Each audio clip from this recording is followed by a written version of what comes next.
Napakasipag kong nagluto ng isang hapag ng Noche Buena, pero sinadya akong ikulong ng asawa ng kapatid ko sa kusina. Noong matapos silang kumain, doon lang ako pinalabas ni Mama. Hindi ako nakipagtalo, pinutol ko agad ang lahat ng sustento sa pamilya. Nang hindi gumalaw ang seradura ng pinto ng kusina, hawak pa ng kaliwang kamay ko ang bagong hurnong relayenong bangus. Namumula ang mga dulo ng daliri ko sa tindi ng usok at init. Mabilis kong ibinaba ang plato sa may kalan, saka lumingon, para piliting buksan ang pinto. Hindi ko mapaikot ang hawakan. Akala ko ay na-jam lang ito, kaya lalo ko pang binuweltahan. Isang mapurol na tunog ng bakal ang narinig ko sa loob ng lock. Nakakandado ako. Mula sa sala, narinig ko ang tunog ng mga basong nagkakalambugan. Nagtatagay si Mark, ang nakababata kong kapatid. Ang tawa ng asawa niyang si Mylene ay napakatinis at napakalinaw. Ma, tikman niyo tong ribs. Pinag-aralan ko talaga yan sa YouTube. Ibinaba ko ang bangus at tinapik ang pinto. Mylene, nakakandado ang pinto. Pakiusap, buksan mo naman. Natigil ng kalahating segundo ang tawanan, pero nagpatuloy din agad na tila walang narinig. Tiningnan ko ang cellphone ko. Alas, ASICS, 4:03 na ng gabi ng Christmas Eve. Ang Noche Buena na ito ay sinimulan kong ihanda mula pa kanilang 2:00 ng hapon. Nagbalot ako ng 48 piraso ng lumpiang Shanghai mula sa giniling na hipon at baboy. 2 oras kong ibinabad sa sarsa ang pork hamonado at 3 araw bago magpasko ay inihanda ko na ang sangkap para sa sopas. May band-aid pa ang daliri ko, sugat mula sa pagbabalat ng patatas at karot. Ngayong taon, sina Papa at Mama mismo ang nagsabi na ako ang magluto. Sabi nila, napakasarap magluto ng ate nyo, kaya dapat si ate ang mag-Noche Buena. Ngumiti naman si Mylene sa tabi ko noon. Ate, ang galing nyo naman magluto. Baka makaabala lang ako kapag tumulong ako. Ngayon, nakatayo ako sa loob ng mainit na kusina, nakikinig sa tunog ng mga kubyerto sa labas, at nalalanghap ang amoy ng mga ulam na ako mismo ang nagluto. Kumatok ulit ako sa pinto, nilakasan ko na ang boses ko. Ate, magpahinga ka muna dyan. Sigaw ni Mylene mula sa hapagkainan, may halong tawa sa kanyang boses. Ititira ka na lang namin ng pagkain. Walang sinabi ang kapatid kong si Mark. Wala ring sinabi si Mama. Napatitig ako sa pinto, dahan-dahang nakuyom ang aking kamao. Ang exhaust fan sa itaas ng kalan ay patuloy sa pag-ugong. Ang pork hamonado sa ibabaw ng lamesa ay lumalamig na. At ang sarsa nito ay nagsisimula ng mamuo paboritong ulam iyon ni Papa, na sadyang pinalambot ko pa ng kalahating oras para matunaw sa bibig. Narinig ko ulit ang tagay sa labas. Nagpapasalamat si Mylene dahil maganda ang takbo ng taon na promote si Mark sa trabaho at buntis din siya ngayon. 2 biyaya. Tuwang-tuwa si Mama. Narinig ko sa boses niya ang galak na bihira kong marinig para sa akin. Muli kong binuhat ang relayenong bangus at tumayo sa tabi ng pinto para maghintay. Lumamig na ang isda, nawala na ang usok. Sa labas, patuloy pa rin ang kanilang pagkain. Ibinaba kong muli ang isda sa kalan, saka sumandal sa counter at ipinikit ang aking mga mata. Nalalanghap ko ang amoy ng mantika at usok. Ang kulay rosas kong apron ay may dumi na ng toyo at harina. Ito na ang 3 taon na ako ang nagluto ng Noche Buena. Noong nakaraang 2 taon, kahit papaano, ay bukas ang pinto. Pagkaraan ng 45 minuto, tumunog ang lock ng pinto. Nakatayo si Mama sa may pinto, may bahid pa ng sebo ang gilid ng kanyang labi. Tiningnan niya ako ng mabilis. Na-jam lang yung pinto. Ngayon ko lang nabuksan, sabi niya.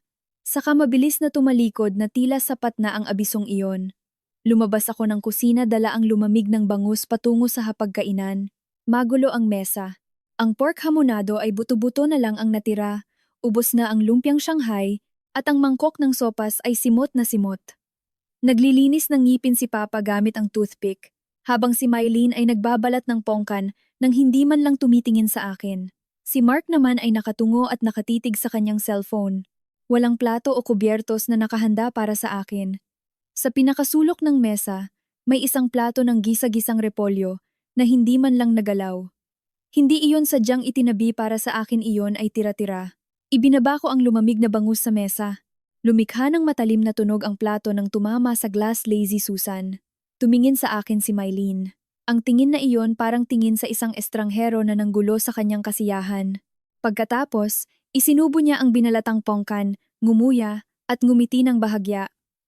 Ate, malamig na ang mga ulam. Initin mo na lang kung gusto mo. Bumaon ang aking mga kuko sa aking palad, pero hindi ko naramdaman ang sakit. Hindi ako nagsalita. Hinubad ko ang aking apron. Itinupi ito ng maayos sa likod ng upuan. Kinuha ang aking bag, nagpalit ng sapatos, at lumabas ng pinto patungo sa hagdanan ng apartment. Nang magsara ang pinto ng elevator, narinig ko pa ang boses ni Mylene mula sa siwang ng pinto. Ma, ano na naman bang problema niyan? Pasko na Pasko, nagmamaktol. Mas malakas ang boses ni Mama. Hayaan mo siya, mamaya okay na yan. Bumaba ang elevator. Sa salamin, nakita ko ang aking sarili, wala na ang apron. Nakasuot ng pulang sweater na binili ko pa noong nakaraang taon na may himulmol na. Umilaw ang screen ng cellphone ko. Pagbati ng maligayang Pasko mula sa aming kumpanya. Isa akong finance supervisor sa isang malaking trading company sa Makati. Hawak ko ang payroll ng 46 na empleyado. Sinusuri ko ang bawat resibo at liquidation. Ang lahat ng pasok at labas ng pera ng kumpanya ay dumadaan sa aking mga kamay. Pero ngayong gabi, kahit isang mainit na subo ng pagkain sa sarili kong pamilya, hindi ko man lang nakuha. Binuksan ko ang aking online banking app. Tiningnan ko ang aking balanse, saka isa-isang pinindot ang mga pamilyar na account. Ang supplementary credit card ni na Mama at Papa, ang auto-debit account para sa hulog ng kotse ni Mark, at ang account para sa kuryente, tubig, at association dues ng bahay. Ang lahat ng ito ay nakakabit sa aking payroll account. Tinitigan ko ang kasaysayan ng mga transfer sa screen. Noong nakaraang Noche Buena, matapos ang kainan, sinabi sa akin ni Mama, ang kapatid mo, kulang pa ng PHP, 150,000 para sa down payment ng kondo niya. Tulungan mo na muna. Nag-transfer ako. Noong taon bago iyon, gusto ni Mark na magpalit ng kotse. Nagbigay ako ng PHP, 80,000. Ngayong taon, walang sino man ang nagbanggit sa akin tungkol sa pera. Dahil para sa kanila, natural lang na ako ang magbayad ng lahat ng ito. Tulad ng paniniwala nilang ako ang dapat magluto ng Noche Buena, ako ang dapat manatili sa kusina, at ako ang dapat maghintay kapag kinandado ang pinto. Nakarating ang elevator sa ground floor. Bumukas ang pinto, at sinalubong ako ng malamig na hangin ng gabi. Paglabas ko ng lobby, nakita ko ang mainit na dilaw na ilaw mula sa bintana ng aming apartment sa ikatlong palapag. May mga taong tumatawa sa loob. Tinawagan ko ang unang numero. Magandang gabi po. Gusto ko sanang ipa-deactivate ang supplementary credit card na nakakabit sa account ko. Sabi ng customer service representative, kailangan munang i-verify ang aking pagkakakilanlan. Ibinigay ko ang aking ID number at ang OTP. Deactivated na po ang card, ma'am. Maraming salamat po sa inyong tawag. Pagkababa ko, tinawagan ko ang ikalawa at ang ikatlong numero. Matapos maayos ang lahat, ibinalik ko ang cellphone sa aking bag. Tiningnan ko sa huling pagkakataon ang maliwanag na bintanang iyon. 12 taon na. Mula noong 2 taon ko sa trabaho, ang kuryente, tubig, internet ng bahay, ang load ni na Mama at Papa, at ang hulog sa kotse ni Mark ay lahat kinakaltas sa aking card. Bawat buwan, may fixed na PHP 35,000 na nababawas sa aking sahod at nagdodoble pa ito kapag sumasapit ang mga okasyon at Pasko. Akala ko noon ay pag-aalaga ito sa pamilya. Ngayong gabi ko lang naintindihan, itinuturing lang nila akong ATM. At ang ATM ay hindi kailangang umupo sa hapagkainan. Sapat na ang makulong sa kusina at maghintay. Sandaling tumigil ang aking daliri sa listahan ng aking mga contact. Pumasok ako sa aming pamilyang Viber group. Kakapost lang doon ni Mylene ng larawan. Silang 5 na magkakasama. May hawak na mga baso. Ang caption, Merry Christmas Mama at Papa. God bless our family. Walang ako sa larawan. Nag-type ako ng isang maikling mensahe sa chatbox. Matagal na nanatiling nakalutang ang aking daliri sa send button habang ang liwanag ng screen ay nakatama sa aking mukha. Send. Noong gabi ng Pasko, nag-check-in ako sa isang maliit na budget hotel malapit sa aking opisina. Pagkapasok ko sa silid, isinaksak ko ang keycard sa slot.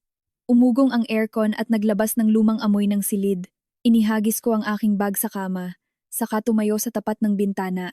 Mula sa malayo, nakikita ko ang paisa-isang pagsabog ng mga paputok, ngunit walang marinig na tunog. Walang tigil sa pagbisto ang aking cellphone. May bagong larawan na naman sa Viber group ng pamilya. Nakataas ang kamay ni Mylene habang nagsiselfie. Sa likod niya, nanonood si Papa ng Christmas special sa TV, habang si Mama naman ay nag-aayos ng mga pulang sobre pampamasko. Ang mga pulang sobreng iyon ay ako ang laging naghahanda taon-taon. Ngayong taon, hindi ako naghanda.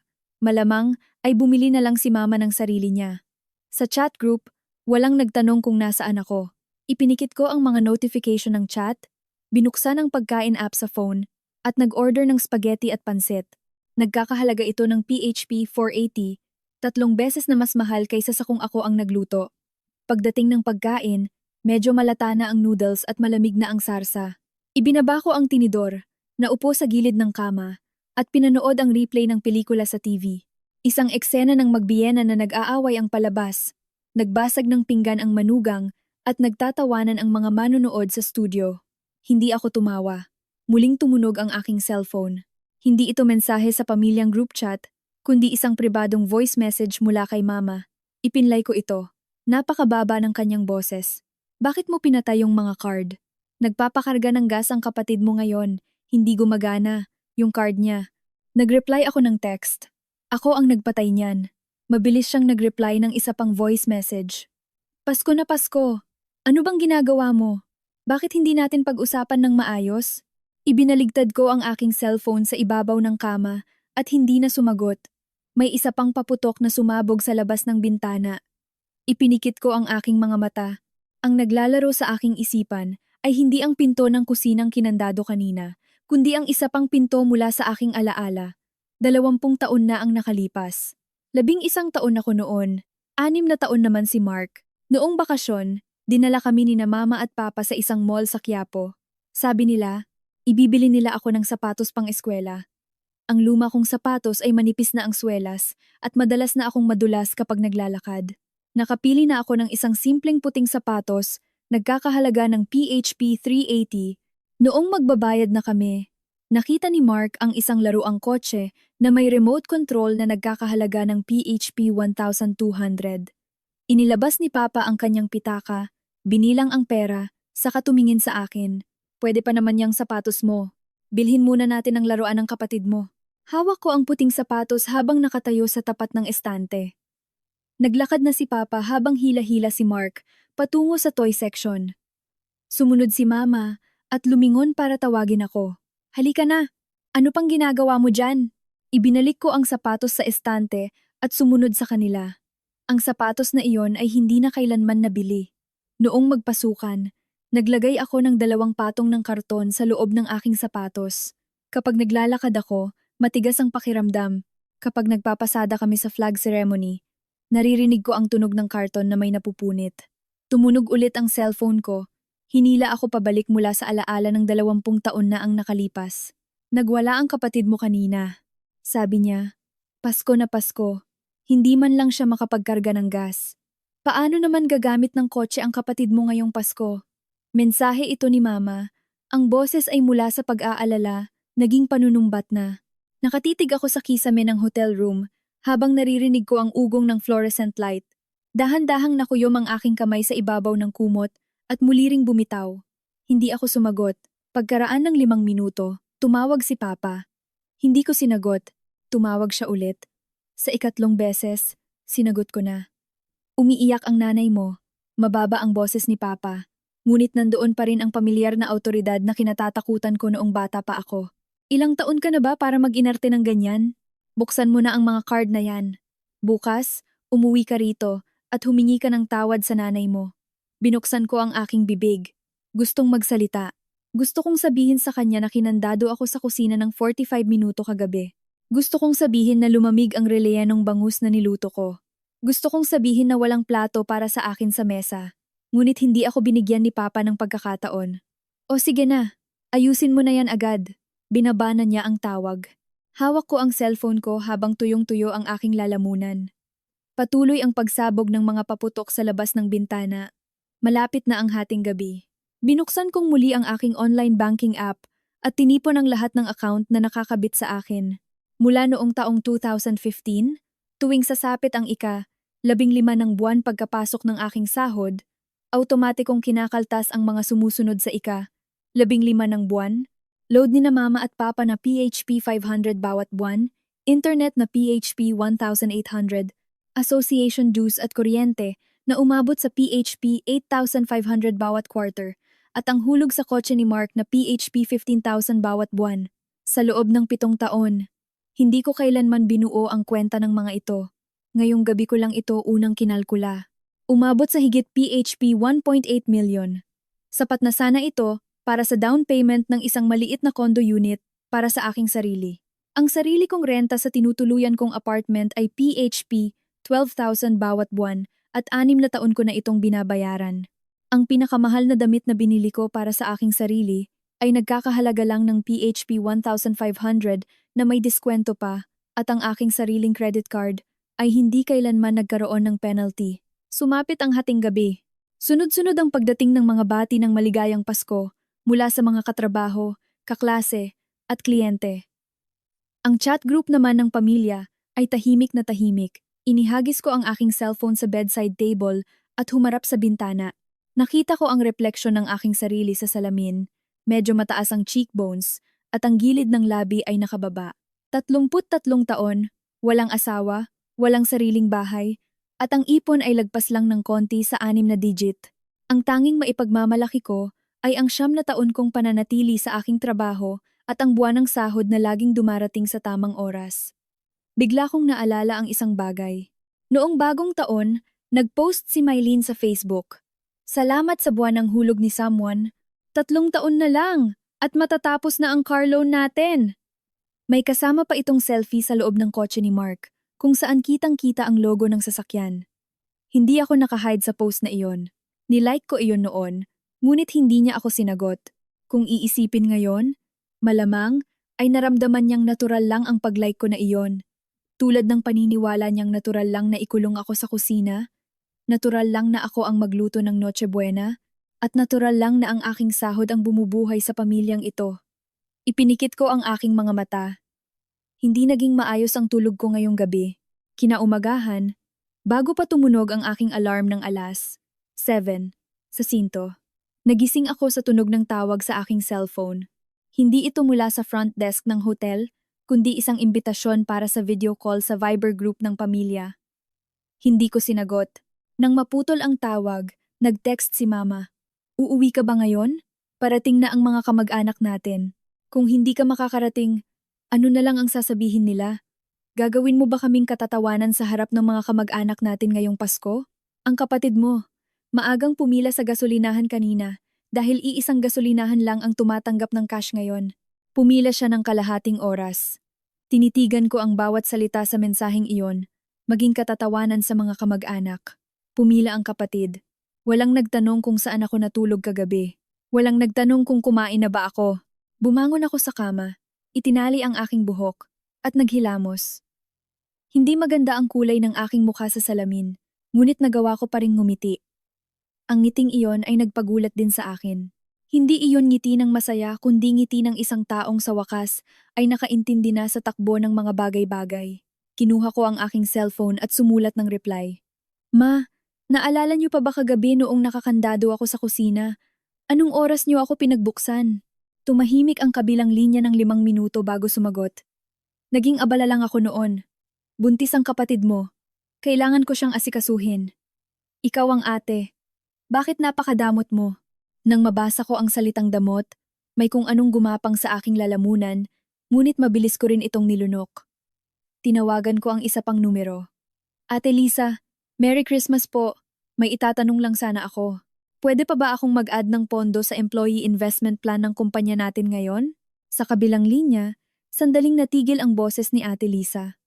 Naku, Grace, Pasko na Pasko, pero investment ang iniisip mo, natawa siya ng bahagya. Pagkatapos, narinig niya ang katahimikan sa aking background, walang ingay ng pamilya o pagdiriwang, tanging ugong lang ng aircon ng hotel. Nawala ang tawa sa kanyang boses. Nasaan ka ba ngayon? Nasa hotel ka ba? May nangyari ba? Ipapaliwanag ko po sa inyo sa susunod. Gusto ko lang munang malaman, may hawak akong PHP 120,000 na pwedeng ilagay ngayon, at kasama ang buwanang sahod ko, magkano pa ang pwede kong idagdag? Natahimik si Ate Lisa ng 2 segundo. Hindi na siya nagtanong pa dahil 6 na taon na kaming magkasama sa finance department at kilalang kilala niya ako. Alam niyang kapag ayaw kong magsalita, walang sinumang makakapilit sa akin. O sige, sa unang araw ng pasok pagkatapos ng holiday, aayusin ko ang plano mo. Pero paalala ko lang sa'yo, ang investment plan na ito ay may 3 taong lock-in period. Sigurado ka na ba? Sigurado na po ako. Matapos ibaba ang tawag, naupo ako sa gilid ng kama at binuksan ang listahan ng aking mga contact. Tumigil ang aking daliri sa chat group ng pamilya. Tiningnan ko ang larawang ipinadala kagabi, ang larawan nilang 5. Masayang masaya si Mama. May hawak na baso si Papa. Nakasandal si Mylene sa balikat ni Mark habang si Mark naman ang kumuha ng selfie. Silang 5? Walang ako. Pinalaki ko ang larawan at tiningnang mabuti ang ngiti ni Mama. Ang ngiting iyon ay madalas kong nakikita sa kanyang mukha tuwing nakakakuha ng mataas na grado si Mark noong bata pa, tuwing nakakahanap si Mark ng trabaho, tuwing ikakasal si Mark, at noong mabuntis si Mylene. Palaging ganon ang kanyang ngiti, singkit ang mga mata, nakataas ang labi, at may bakas ng labis na pagmamalaki.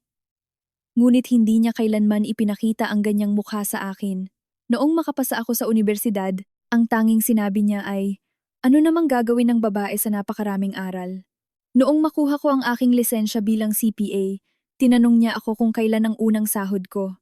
Noong unang beses kong ikabit ang aking sahod sa mga bayarin sa bahay, sinabi niya, ikaw ang ate, responsibilidad mo yan. Walang papuri, walang pagmamalaki, walang ngiti. Kumuha ako ng isang maliit na kwaderno mula sa aking bag at nagsimulang magsulat sa isang blankong pahina. Hindi ito diary, kundi isang ledger. Isa-isa kong isinulat ang mga transfer mula sa aking online banking mula pa noong taong 2015. Ang mga buwan ng bayarin, ang mga pambihirang pamasko, at handog sa mga okasyon, ang tulong sa kotse at bahay ni Mark, ang mga gastusin noong nanganak si Mylene, at ang mga bagong gamit sa bahay na binili ko para kina Mama at Papa. Isang linya, isang halaga, napakalinaw. Nang makarating ako sa huling linya, napatigil ako at bahagyang nanginig ang aking kamay. Hindi dahil sa lamig, kundi dahil sa tindi ng halagang nakasulat doon. PP, 2,132,400. Sa loob ng 9 na taon, ibinigay ko ang lahat ng ito. Isinara ko ang kwaderno at ibinalik sa aking bag. Sa sandaling iyon, muling tumunog ang aking cellphone. Si Mylene naman ang tumatawag ngayon. Nag-atubili ako, bago ito sinagot. Ate, napakalambot ng boses niya. Ibang-iba sa boses niya kagabi. Sabi ni Mama, galit ka raw? Naku, hindi naman po namin sinasadya kagabi. Nasira lang talaga yung lock ng pinto, pero nabuksan din naman agad, di ba? Huwag ka nang magalit. Umuwi ka na rito. May mga kamag-anak na darating ngayon. Hindi magandang tingnan kung wala ka rito. Napakagaan ng kanyang pagsasalita, na tila nagpapakalma lang ng isang batang nagmamaktol. Hindi ako nagsalita. Nagpatuloy siya. Ate, kung dahil sa pagkain kagabi kaya ka nagagalit, ako na ang magluluto ngayon. Sige na. Ano bang gusto mong kainin? Gagawin ko para sa'yo. Umuwi ka na. May tono ng paglalambing sa kanyang boses. Ang paraan na ito ay laging gumagana noon. Tuwing maglalambing siya, titingnan ako ng masama ni Mama, at ako naman ay magpaparaya. Ang pagpaparaya ay naging sanay ko na, kaya naging natural na rin para sa kanila na isipin na palagi ko silang pagbibigyan. Nasira ang lock? Sa wakas ay nagsalita ako, napakapatag ng aking boses. Oo ate, lumang-luma na. Kasi, yung lock. Mylene, pinutol ko ang kanyang sasabihin nang walang emosyon. Ang pintong iyon, hindi ko mapaikot mula sa loob, pero mula sa labas, isang pikit lang ay bumubukas. Noong ibinaba ko ang relayenong bangus sa kalan, bukas pa ang pinto ng kusina. Sinabi mong papasok ka para tulungan ako, pero pumasok ka lang at lumabas na walang dala. Saka mo sinarado ang pinto at narinig ko ang lock. Natahimik ang kabilang linya. Ate, anong ibig mong sabihin sa mga sinasabi mo? Nag-iba ang kanyang boses. Nawala ang paglalambing at napalitan ng pag-aalala. Wala naman. Sabihin mo kay Mama, kayo na ang mag-asikaso sa mga bisita. Hindi ako uuwi. Ibinaba ko ang tawag at inihagis ang cellphone sa kama. Tumayo ako at naglakad patungo sa bintana. Binuksan ko ang kurtina. Umaga ng Pasko, napakadalang ng mga sasakyan sa daan at medyo makulimlim ang langit. Sa ibaba, may ilang taxi na nakaparada, habang ang mga driver ay nagkakape sa tapat ng tindahan. At may isang janitor na nagwawalis ng mga kalat ng paputok sa kalsada. Pinanood ko sila habang iniisip ko ang isa pang bagay. Noong nakaraang Oktubre, na ospital si Mama para sa operasyon sa apdo. Nag-leave ako ng 3 araw sa trabaho para bantayan siya sa ospital. Minsan lang bumisita si Mylene. Nanatili lang siya ng 1 oras at umalis din agad dahil buntis daw siya at hindi niya masikmura ang amoy ng ospital. Ang kabuuang bayarin sa ospital na umabot sa PHP 48,000 ay ako ang nagbayad gamit ang aking card. Pagkatapos ng lahat, nag-text lang si Mark sa aming group chat. Salamat ate. At sinabi naman ni Mama, obligasyon niya. Ang salitang obligasyon ay napakadaling gamitin para sa kanila. Lumingon ako at kinuha ang aking cellphone upang i-mute ang notification ng pamilyang group chat. Halos kasabay nito, tumunog muli ang cellphone ko, ang kapatid ko namang si Mark ang tumatawag. Tinitigan ko ang pangalang Mark sa aking screen. Maraming taon ko na itong nakasulat ng ganoon. Hindi ko man lang pinalitan ng kapatid o ano pa mang katawagan. Sinagot ko ito. At ang unang pangungusap na lumabas sa kanyang bibig ay nagpilit sa aking ilayo ang cellphone sa aking tainga ng ilang segundo. Ate, PHP 5,000 ba ang limit ng credit card mo? Tanong niya ulit nang ibalik ko ang phone sa aking tainga. Napaka-casual ng kanyang boses na tila nagtatanong lang kung anong ulam mamayang gabi. Bakit mo itinatanong? Napakayaman ng pila sa gasolinahan ngayon, nakakainis. Ang card ko ayaw gumana, at ang extension card ko na nakakabit sa'yo ay ayaw din mag-go. Ibigay mo na lang sa akin ang PIN ng credit card mo para magamit ko rito. Naupo ako sa gilid ng kama habang nakatingin sa makulimlim na langit sa labas. Bigla akong natawa ng bahagya. Mark. Tawag ko sa kanyang pangalan. Napakahina ng aking boses. Tinawagan mo lang ba ako para hingin ang PIN ng aking credit card? Ano pa nga ba? Tila hindi niya talaga nakuha ang aking ibig sabihin. Ate, huwag ka nang maarte diyan. Natrap ang kotse ko rito sa gasolinahan. Sinabi na sa akin ni Mylene ang nangyari kagabi. Maliit na bagay lang yon. Bakit kailangan mong magwala ng ganyan? Ibigay mo na ang PIN para makauwi na ako. Naghihintay na sina Papa at Mama. Sinabi sa'yo ni Mylene ang nangyari kagabi? Anong sinabi niya? Sabi niya nasira ang pinto ng kusina at nakulong ka sa loob. Tapos binuksan ni Mama ang pinto pagkatapos at nagalit ka na. Pasko na Pasko, tapos lumayas ka at pinatay mo pa ang lahat ng card sa bahay. Nagsisimula ng mainis ang kanyang boses. Ate, sa totoo lang, lagpas 30 ka na pero kung umasta ka parang bata. Buntis si Mylene. Tapos binibigyan mo siya ng stress ngayong Pasko. Nakahawak ako ng mahigpit sa aking cellphone hanggang sa mamuti ang aking mga buko ng daliri. Hindi nasira ang pinto. Anong hindi nasira? Ang asawa mo ang mismong nagkandado sa akin. Tahimik ang kabilang linya ng 3 segundo. Pagkatapos, narinig ko ang malalim na pagbuntong hininga ni Mark, isang pamilyar na tunog ng kanyang kawalang galang mula pa noong bata kami. Heto ka na naman. Ate, bata pa lang tayo. Palagi mo nang iniisip ang masama sa kapwa mo. Bakit ka naman ikukulong ni Mylene? Anong mapapala niya doon? Baka naman nasira mo lang talaga yung pinto dahil hindi mo mabuksan, tapos isinisisi mo sa iba. Napakalakas ng kanyang kumpiyansa sa sarili. Bawat salita niya ay parang yelo na tumatama sa aking sentido. Noong 10 taon ako, nakita ko sa loob ng kanyang bag ang aking paboritong panulat regalo sa akin ng aking guro dahil nakakuha ako ng mataas na grado. Kinuha niya ito para paglaruan at nabali ang dulo. Noong komprontahin ko siya, umiyak siya ng malakas. Mabilis na lumabas si Mama mula sa kusina at sinigawan ako. Ilang taon ka na ba at ilang taon pa lang siya? Bakit mo siya pinag-iinitan? Matapos niyon, tuwing mag-aaway kami ay palaging ganoon. Noong sirain niya ang aking lagayan ng lapis, ako ang napagalitan. Noong punitin niya ang aking takdang aralin, ako ang napagalitan. Noong kunin niya ang aking naipong baon, ako pa rin ang napagalitan. Dahil ako ang mas matanda, at ang nakatatandang kapatid ay dapat palaging nagpaparaya sa nakababata. Ngayon, 30 taon na siya, may asawa at magiging ama na, ngunit ganoon pa rin ang kanyang kaisipan. Bakit ka naman ikukulong ni Mylene? Anong mapapala niya doon? Ate, andyan ka pa ba? Ibigay mo na ang PIN. Wala ng PIN. Lahat ng extension card, pinatay ko na kahapon. Sabi ko, hindi lang credit card, pati ang pambayad sa kuryente, tubig, internet ng bahay, At ang kotse mo lahat pinatay ko na. Mas matagal ang katahimikan sa kabilang linya. Pagkatapos, nag-iba ang kanyang boses, hindi na ito ang pamilyar na inis kundi isang kakaibang galit na hindi ko pa narinig sa kanya kailanman. Seryoso ka ba? Seryoso ako. Nasisiraan ka na ba ng bait? Biglang tumaas ang kanyang boses. Pinatay mo ang card ni na Papa at Mama. Paano sila mabubuhay ngayong Pasko? Sinabi ni Mama kaninang umaga na bibigyan niya ng pamasko ang mga bata. Saan siya kukuha ng pera ngayon? Gusto mo ba kaming mapahiya sa mga kamag-anak? Narinig ko ang kanyang galit na patuloy na tumataas. Ngunit sa lahat ng kanyang sinasabi ang pamasko ni na Mama, ang pagkapahiya sa kamag-anak, walang kahit isang salita na nagtatanong kung kumain na ba ako kagabi. Walang kahit isang salita ng paumanhin para sa ginawa ni Mylene. Wala talaga. Inihagis niya ang huling salita. Mag-isip-isip ka nga. Sa tingin mo ba ay tama ang ginagawa mo sa pamilya mo? Sa kanya ibinaba ang tawag. Inilayo ko ang cellphone sa aking tainga at tinitigan ang pangalang Mark. Matagal na nanatiling nakalutang ang aking daliri sa screen bago ko pinindot ang contact details niya at tuluyang binura ang kanyang numero. Hindi ko siya ni-block, binura ko ang kanyang numero.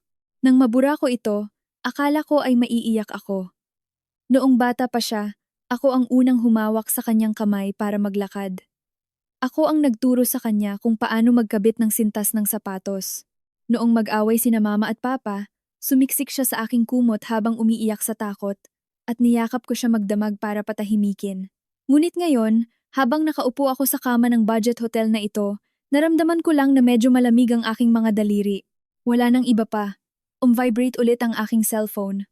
May bagong mensahe sa group chat ng pamilya mula kay Papa. Ngayong hapon, 3:00, lahat ng miyembro ng pamilya ay dapat narito sa sala para sa isang pagpupulong. Ang hindi makakarating ay may kaukulang parusa. Ang tono ay parang isang memorandum mula sa boss ng kumpanya. Ang iba sa grupo ay sumagot ng, "Opo, Papa. Sige po." Hindi ako sumagot. Pagkaraan ng 2 minuto, nagpadala si Mama ng isa pang mensahe. "Ipaliwanag mo sa amin ang tungkol sa mga card na pinatay mo." Hindi pa rin ako sumagot. Pagkaraan ng 3 minuto, nagpadala si Mylene ng isang screenshot ng kumpirmasyon mula sa bangko tungkol sa pagka-deactivate ng aking credit card. Nag-type siya ng kasamang text. Sarili niyang buhay hindi niya maayos, tapos idadamay pa ang buong pamilya. Nag-type ako ng ilang salita sa chat box, ngunit matapos ang ilang sandali ay isa-isang binura ang mga ito. Pagkatapos, inilagay ko ang aming pamilyang group chat sa archive. Walang sumagot sa screenshot na ipinadala ni Mylene sa group chat. Naging tahimik ang lahat. Walang nagtanggol sa akin. Walang nagtanong kung anong ibig sabihin ng screenshot na iyon. Ang katahimikang iyon ay mas malinaw pa kaysa sa anumang mura na maaari kong matanggap. Lumabas ako sa chat, nag-order ng lugaw, at siomai para sa aking tanghalian. Pagkatapos kumain, naligo ako. Nang tumama ang mainit na tubig sa aking katawan, doon ko lang naramdaman kung gaano katigas ang aking mga balikat parang bakal. Unti-unting lumuwag ang aking mga kalamnan, habang ang tubig ay umaagos sa aking likod patungo sa aking ulo. Matapos maligo, tumayo ako sa tapat ng salamin ng banyo para patuyuin ang aking buhok. Kalahati ng salamin ay may hamog na mula sa mainit na tubig, kaya pinunasan ko ito ng aking kamay upang makita ang aking mukha. 33 taon, walang kulubot sa gilid ng aking mga mata, ngunit may bahagyang guhit sa aking noo, hindi dahil sa edad, kundi dahil sa palaging pagkunot ng aking noo. Tumunog ang aking cellphone sa ibabaw ng kama. Hindi ito tawag kundi isang SMS mula kay Tita Helen, ang pinsan ni Mama. Noong bata pa ako, nakakasama ko siya kapag Pasko. Hindi kami ganoon kalapit pero hindi rin naman estranghero sa isa't isa. Napakamaikli ng kanyang mensahe. "Grace, nagpost ang nanay mo sa GC ng mga kamag-anak. Sabi niya, pinatay mo raw ang lahat ng sustento sa bahay. Totoo ba yan? Ang papa mo at ang kapatid mo, kanina pa naghahanap ng mahihiraman ng pera pampamasko sa mga bata, ang asawa ng kapatid mo. Maghapon nang umiiyak sa sofa. Sabi niya ginulo mo raw ang Pasko ng buong pamilya. Ano bang nangyayari sa'yo?" Tinitigan ko ang mensaheng iyon at binasa ito ng 3 beses. Sa unang pagbasa, tiningnan ko ang nilalaman. Sa ikalawang pagbasa, ang mga salitang ginamit. At sa ikatlong pagbasa, nakita ko ang katotohanan. Inilagay ni Mama ang kwento sa group chat ng mga kamag-anak. Hindi niya ako kinausap ng pribado, hindi siya nagpadala ng mensahe para tanungin ang aking dahilan, kundi diretso niyang ipinaalam sa lahat ng kamag-anak ang nangyari. At sa kanyang bersyon, sigurado akong walang bahagi tungkol sa pagkakakandado ko sa kusina kagabi. Sumulat ako ng reply. Tita, ano pong sinabi ni Mama? Mabilis na sumagot si Tita Helen. Sabi niya pinatay mo raw ang lahat ng card at muntik nang atakihin sa puso ang papa mo dahil sa high blood at ang kotse na binili ng kapatid mo noong nakaraang taon na nakakabit sa card mo. Biglang naputol ang bayad ngayon. Sabi ng nanay mo, hindi mo raw sinasagot ang mga tawag at mensahe nila. Grace, kilala ka naman namin bilang isang mabait at maunawaing bata. Bakit ka biglang nagwala ng ganyan?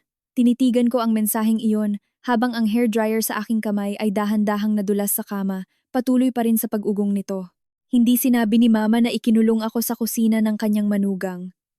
Hindi niya sinabi na pagkabukas niya ng pinto ay parang estranghero lang ang pag-abiso niya sa akin. Hindi niya sinabi na abala siya sa pag-asikaso kay Maylene habang walang kahit isang plato o kubyertos na nakahanda para sa akin sa mesa. Ang tanging natanggap ng mga kamag-anak ay ang balita na pinutol ko ang lahat ng sustento sa bahay at ginulo ko ang Pasko ng buong pamilya. Pinatay ko ang hairdryer, naupo sa gilid ng kama, at sumulat ng reply kay Tita Helen. Tita, ang Noche Buena kagabi ay ako lang mag-isa ang nagluto. Ikinulong ako ng asawa ng kapatid ko sa kusina habang ang buong pamilya ay kumakain sa labas ng mga niluto ko. Walang nagbukas sa akin. Pagkaraan ng 45 minuto, doon lang ako pinagbuksan ni Mama nang walang paumanhin o paliwanag, sabi lang niya na jam ang pinto. Paglabas ko, walang pagkain o kubyertos para sa akin. Nagluto ako ng 12 ulam, ngunit lumayas akong gutom. Pinindot ko ang send button at sumandal sa headboard ng kama para maghintay. Pagkaraan ng 3 minuto, sumagot si Tita Helen. Totoo ba? Yang sinasabi mo? Naramdaman ko ang bigat sa aking dibdib. Hindi dahil sa pagdududa niya, kundi dahil naintindihan ko na sa pamilyang ito, ang aking mga salita ay nangangailangan pa ng patunay upang paniwalaan ng iba, habang ang mga salita ni Mama ay tinatanggap agad bilang katotohanan nang walang anumang ebidensya. Hindi ko na sinagot si Tita Helen. Binuksan ko ang aking Facebook at nagpost ng isang status nang walang larawan o pangalan. Araw ng Pasko, kumakain ako ng spaghetti sa hotel. Sa nakalipas na 12 taon, palagi akong nakatayo sa kusina tuwing Noche Buena. Ngayong taon ko lang naintindihan na ang pagkaing kinakain mo nang may kapayapaan sa isang hotel room ay mas masarap kaysa sa isang handaan kung saan hindi ka naman tanggap. Wala pang 10 minuto. Napuno ng komento ang aking post. Nagtatanong ang mga katrabaho ko kung anong nangyari, habang ang mga kaklase ko naman ay nagpadala ng mga tanong. Si Ate Lisa naman ay nag-comment, Grace, saang hotel ka? Ipapadala ko ang asawa ko para dalhan ka ng pagkain. Tahimik ang mga kamag-anak sa comment section, ngunit alam kong nakita nila ito. Dahil 5 minuto matapos kong mag-post, nagpadala si Tita Helen ng kanyang ika-4 na mensahe. Sabi ng nanay mo sa group chat, wala ka raw kwentang anak, nagpapakalat ng iskandalo ng pamilya. Tiningnan ko ang screen ng aking cellphone at napangiti. Ang pagpapakalat niya ng kwento sa mga kamag-anak ay itinuturing niyang hustisya, ngunit ang pag-post ko ng aking nararamdaman nang walang tinutukoy na pangalan ay itinuturing niyang walang kwenta. Inibaligtad ko ang aking cellphone, tumayo, at nagsimulang mag-ayos ng aking mga gamit. Kahit wala na akong pamilyang babalikan, kailangan ko pa ring makahanap ng matitirhan. Hindi ako pwedeng manatili sa hotel na ito habang buhay. Kailangan kong makahanap ng isang apartment bago matapos ang linggong ito. Matapos mag-ayos ng bag, nag-check out na ako sa hotel. Habang hinihila ko ang aking maleta palabas ng lobby, binati ako ng receptionist ng Merry Christmas at ngumiti naman ako sa kanya. Paglabas ko, sinalubong ako ng malamig na hangin ng Disyembre. May mga bata na nakasuot ng bagong damit na nagtatakbuhan sa kalsada. May isang taxi na huminto sa tapat ko, kaya binuksan ko ang pinto nito upang sumakay. Vibrate ang aking cellphone. Mensahe mula kay Papa, na may pamagat na, Abiso, 3:00 ang pulong sa sala. Naghihintay kami sayo sa group chat. Sabi ng nanay mo, nag-post ka raw sa Facebook para sirain ang pamilya natin. Malaki na ang ulo mo ngayon, hindi na kita kayang turuan. Pero ang hulog sa kotse ng kapatid mo bukas, at ang patingin ng nanay mo sa ospital sa susunod na linggo, kailangan mong magbigay ng pera. Mag-isip-isip ka. Binasa ko ang mensaheng iyon. Saka ko ito isinara at binuksan ang isa pang chatbox isang pangalan na matagal ko nang hindi nakakausap. Attorney Valdez. Nakilala ko siya noong magsagawa ng audit ang aming kumpanya noong nakaraang taon. Napakahusay niya sa kanyang trabaho at napakadirektang magsalita. Sumulat ako sa kanya. Attorney Valdez, Merry Christmas po. May gusto sana akong ikonsulta sa inyo kung may oras po kayo. Ibinulsa ko ang aking cellphone at sumakay sa loob ng taxi. Sa labas ng bintana, mabilis na lumalampas ang mga Christmas lights na nakasabit sa mga poste ng kalsada. Muling tumunog ang aking cellphone.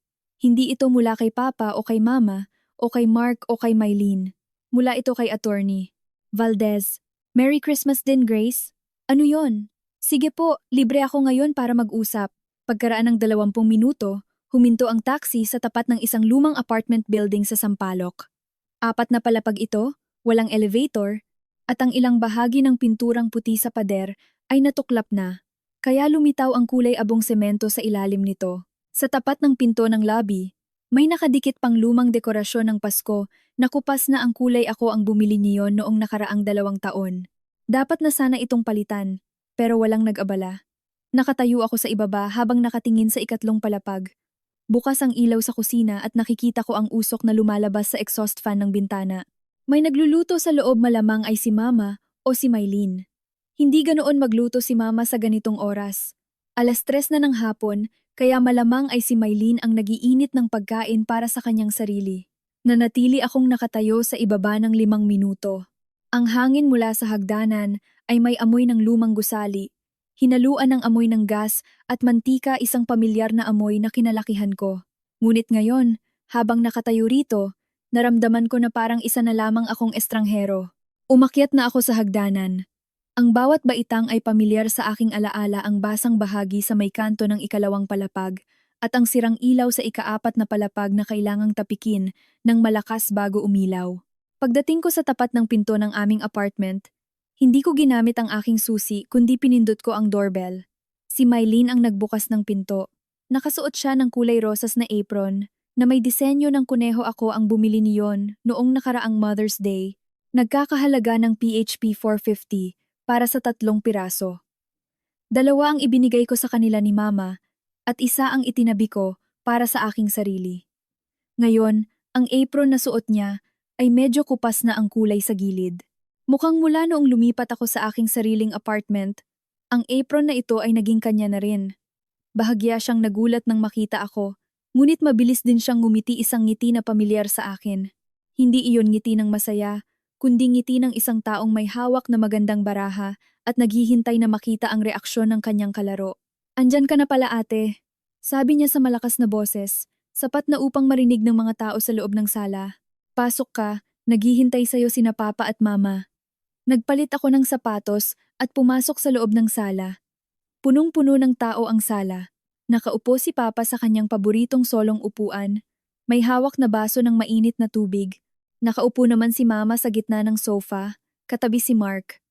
Sa ibabaw ng lamesa, may ilang pulang sobre na wala namang laman. At sa tabi nito ay isang tasa ng lumamig ng kape na hindi man lang nagalaw. Tumingin ako sa paligid. Walang basong nakahanda para sa akin. "Maupo ka riyan." Turo ni Papa sa isang plastik na upuan sa tabi ng TV rack. Hindi iyon bahagi ng sofa o upuan sa hapagkainan, kundi isang plastik na upuan mula sa kusina na may bahagyang lamat sa gitna. Naupo ako roon. "Ngayong narito ka na, pag-usapan natin to." "Nang maayos," panimula ni Papa habang binubuksan ang takip ng kanyang baso, na tila nagpapasimula ng isang opisyal na pagpupulong. "Buong gabi umiyak ang nanay mo kagabi. Ang kapatid mo naman ay muntik nang makipag-away kanina sa gasolinahan. At ang asawa niya, buntis na nga. Kailangan pa mag-asikaso ng mga kamag-anak dito sa bahay." Pagkatapos, nag-post ka pa sa Facebook para magtanong ang mga kamag-anak natin kung anong nangyayari. "Ano bang balak mong gawin?" Tinitigan niya ako habang sinasabi ang mga salitang ito. Hindi ganoon kalakas ang kanyang boses, ngunit bawat salita ay may tono ng awtoridad. Akala niya ay matatakot ako tulad ng dati. Nayuyuko ako habang nakikinig sa kanyang sermon at tatango upang sabihing nagkamali ako at ibabalik ko ang mga card upang magpatuloy ang buhay tulad ng dati. Hindi ako nagsalita. Inilabas ko ang isang kwaderno mula sa aking bag at inilagay ito sa ibabaw ng lamesa, ang aking sinulat na ledger mula pa noong taong 2015 hanggang ngayon. Bawat buwanang bayarin, bawat pambihirang transfer, bawat pamasko, lahat ay nakasulat ng napakalinaw. At sa huling pahina, ang kabuuang halaga ay may pulang bilog sa paligid nito. PHP 2,132,400. Tumingin si Papa sa kwaderno at kumunot ang kanyang noo. Kinuha ito ni Mama at binuksan ang mga pahina, saka nag-iba ang kanyang mukha. Bakit mo isinusulat tong mga bagay na to? Para saan to? Gusto niyo pong maging malinaw ang lahat. Patag ang boses ko. Iyan ang kabuuang halaga ng perang ibinigay ko sa pamilyang ito sa nakalipas na 9 na taon. Hindi iyon utang, kundi ibinigay ko ng kusa ng walang inaasahang kapalit. Pero mula ngayon, hindi ko na ito ipagpapatuloy. Nakatayo si Mylene sa may pinto ng kusina, suot pa rin ang apron. Nang marinig niya ang aking sinabi, bigla siyang natawa ng bahagya. Ate, ang pagtulong sa pamilya ay obligasyon mo naman talaga, di ba? Pinalaki ka ni na Papa at Mama, tapos ngayon binibilangan mo sila sa bawat piso? Hindi ko siya tiningnan at nagpatuloy sa pagsasalita kay Papa. Kagabi, nagluto ako ng Noche Buena mula 2:00 ng hapon hanggang 6:00 ng gabi. 12 ulam na lahat ay paborito ninyo. Pagkatapos, ikinulong ako sa kusina ng 45 minuto habang ang mga tao sa labas ay kumakain ng mga niluto ko at walang kahit isang nag-isip na buksan ang pinto para sa akin. Natahimik ang sala. Ibinaba ni Mama ang kwaderno. Lumambot ang kanyang boses. Na-jam lang naman talaga yung pinto noon, Grace. Sinubukan ko pong buksan iyon ng 6 na beses. Ma, pinutol ko ang kanyang sasabihin. Hindi ko mapaikot ang lock mula sa loob, pero mula sa labas, isang pikit lang ay bumubukas. 30 taon na ang pintong iyon sa bahay na ito, hindi kailanman na-jam. Bakit kagabi lang ito nasira? Napagatlabi si Mama at hindi nakasagot. Umupo ng maayos si Mark at tinulak ang aking kwaderno sa tabi, na tila hindi karapat-dapat na manatili sa ibabaw ng lamesa. Tumingin siya sa akin, nang may halong inis, isang tingin na pamilyar sa akin mula pa noong bata kami. Ate, ano namang mapapala mo sa pagsasabi niyan? Nakulong ka lang naman ng 40 minuto, hindi ka naman naputulan ng braso o binti. Pero pinatay mo ang lahat ng card sa bahay. Wala man lang pambili ng pagkain sina Papa at Mama kanina. Nanghiram si Mama ng PHP 1,000 kay Aling Nena sa palengke kaninang umaga para lang may makain kami. Nang banggitin niya ang PHP 1,000, lalong tumindi ang galit sa kanyang boses, na tila isang malaking kahihiyan ang nangyari. Ngunit habang nakikita ko ang kanyang galit, naramdaman ko lang ang lamig sa aking puso. Nahihiya kayo dahil nanghiram si Mama ng pera sa palengke. Pero hindi kayo nahiya na nakakandado ang ate niyo sa kusina nang walang makain? Kaya ano ngayon? Tanong ko sa kanya. Anong-ano ngayon? Ibalik mo ang mga card ngayon din. Bukas, kailangan kong dalhin si Mylene sa prenatal check-up niya. Ikaw ang magbabayad niyon. Pamangkin mo naman to. Sumingit si Mylene. Ate, hindi naman ibang tao ang pamangkin mo. Tumingin ako sa kanilang dalawa, ang isa ay nagagalit, habang ang isa naman ay nagmamakaawa, napakahusay ng kanilang pagtatanghal. Bigla kong naramdaman na hindi ko nakilala ang aking kapatid. O baka ngayon ko lang talaga siya nakilala ng buo. Prenatal check-up? Ulit ko sa kanyang sinabi. Sino-sino ba ang magulang niyan? Mark, ikaw, si Mama, si Papa, at si Mylene ang pamilya. Hindi ko na kayo pamilya. Binayaran ko na kayo sa loob ng 9 na taon, hindi ko na kayo utang. Tumayo ako mula sa plastik na upuan, na lumikha ng matalim na tunog sa sahig. Ibinaba ni Papa ang kanyang baso, nang napakalakas sa ibabaw ng lamesa, dahilan upang tumapon ang tubig nito. Maupo ka! Hindi ako naupo. Kumuha ako ng isang sobre mula sa aking bag at inilagay ito sa tabi ng aking kwaderno. May laman itong PHP 5,000 cash na kinuha ko sa ATM kaninang umaga. Huling bigay ko na yan para sa check-up. Mula ngayon, magsarili na kayo. Ang sarili kong buhay naman ang aayusin ko. Tumalikod ako at naglakad patungo sa pinto. Narinig ko ang tawag ni Mama mula sa aking likod. Grace! May bakas ng iyak ang kanyang boses. Hindi ako lumingon. Sa tabi ng sapatos, may nakasabit na salamin sa pader na may nakasulat na, God bless our home. Ako ang bumili niyon noong nakaraang 3 taon at ako mismo ang nagkabit nito sa pader gamit ang martilyo. Tiningnan ko ang refleksyon ng aking sarili sa salamin. Medyo namumula ang aking mga mata, ngunit napakapatag ng aking tingin. Hindi ito galit, kundi isang kakaibang kalinawan ng isip. Nagpalit ako ng sapatos at binuksan ang pinto. Sinalubong ako ng malamig na hangin ng hapon habang naririnig ko ang mahinang boses ni Mylene mula sa loob. Umalis na siya. Mas mabuti pa nga para hindi natin makita ang mukha niya ngayong Pasko. Bumaba ako sa hagdanan. Ang ilaw sa ikalawang palapag ay umilaw ng mabilis at muli ring namatay. Nakatayo ako sa dilim habang kinukuha ang aking cellphone upang tingnan ang bagong mensahe sa pamilyang group chat. Ipinadala ni Mark ang larawang lumang Jijangbin. Notebook ang gagastusin. May kasmang text. Malinaw ang kuwenta. Inalagaan ka ni Mama sa loob ng tatlong taon. Nagkakahalaga ng PHP 1.2 milyon ang lahat ng gastusin sa'yo. Utang mo yan sa kanya, hindi kami ang may utang sa'yo. Nakatayo ako sa dilim ng hagdanan habang ang liwanag ng screen ay nakatama sa aking mukha. Hindi ko binuksan ang ilaw. Ginawa ko ang screenshot ng kanyang mensahe, saka ko tuluyang iniwan ang pamilyang group chat at binuksan ang aking email para basahin ang mga dokumentong ipinadala ni Attorney Valdez. Mula ngayon, hindi na ako papayag sa ganito. Mula sa lumang apartment, naglakad ako dala ang aking maleta sa gilid ng kalsada. Gabi na at bukas na ang mga ilaw sa daan, na lumilikha ng mahahabang guhit ng liwanag sa semento. Sarado ang karamihan sa mga tindahan, tanging ang mga convenience store na lang ang bukas. Tumigil ako sa tapat ng isang 24-hour convenience store at naupo sa may hagdanan nito. Kinuha ko ang aking cellphone upang basahin ang dalawang mensahe mula kay Attorney Valdez.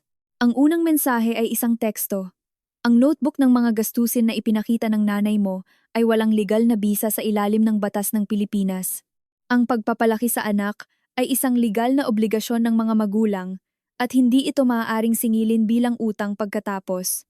Kahit magkano pa ang nakasulat doon, hindi iyon maaaring maging basehan para hingan ka ng pambayad sa batas. Ngunit may isang bagay kang dapat bantayan. Ang ikalawang mensahe ay isang voice message. Ipinlay ko ito. May ilang gastusin doon na naganap noong nasa tamang edad ka na, tulad ng tuition mo sa kolehiyo at allowance mo. Kung may ebidensya sila na ang mga ito ay ibinigay bilang utang at hindi bilang regalo, halimbawa, kung may chat history ka na nagsasabing, babayaran ko po ito, pagkatapos ko maaari itong kilalanin ng batas bilang utang. Pero dahil sinabi mong wala kang ganoong kasunduan, hindi mo kailangang mag-alala. May kasunod pa siyang voice message. Pero gusto kong paalalahanan ka sa isang bagay. Noong ipakita ng nanay mo ang notebook na iyon, narinig mo ba ang pinakamahalagang pangungusap? Sumulat ako ng reply. Ano po yon? Mabilis siyang sumagot. Ang tanong niya, kung paano mo babayaran ang pag-aaruga nila. Hindi pera ang gusto ng nanay mo, Grace. Ang gusto niya ay ang pakiramdam na palagi kang may utang sa kanila. Kahit ibigay mo pa ang lahat ng sahod mo, hindi pa rin iyon sapat.